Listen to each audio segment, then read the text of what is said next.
Profesa Walibora, chuo kikuu cha Moi ndicho kilikuwa cha kwanza kumpatia kazi kama profesa mshiriki. Ni mtu ambaye amechapa kazi vizuri na amechapisha kwa wingi. Na kienzi Kiswahili kupitia kwa hayati Ken Walibora kwa sababu Kiswahili chake kimenifanya mimi mpaka sasa kwenye nimefika, mpaka nikaamua kuchagua taaluma ya wanahabari na mawasiliano ili niweze kukienzi Kiswahili na kukitukuza. Vile vile mimi pia tuseme tu ni mwanafunzi wa Ken Walibora kwa sababu Kiswahili pia kinazidi kuenziwa kila uchao, na nimevisoma vitabu vyake, kazi zake, na sio tu vitabu. Na vile vile labda tu ningependa kuwaenzi wananchi wote na hata kimataifa ya kwamba tuzidi kuikuza lugha ya Kiswahili.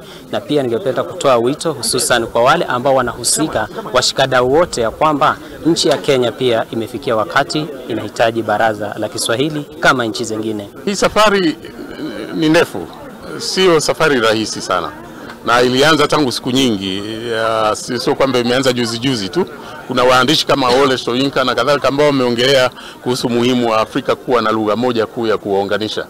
Kwa hiyo Ken Walibora ni kama anaendeleza mawazo ambayo yalishaanzishwa na wengine, na lakini ameapa uhai hasa kwa kukisifia Kiswahili, kukitukuza Kiswahili, kuonyesha kwamba Kiswahili kinaweza kituunganishe sisi watu wa Afrika Mashariki, lakini vile vile watu wa Afrika kwa jumla. Tatizo kubwa ambalo linatukumba sisi kama wasomi ni suala la uchapishaji.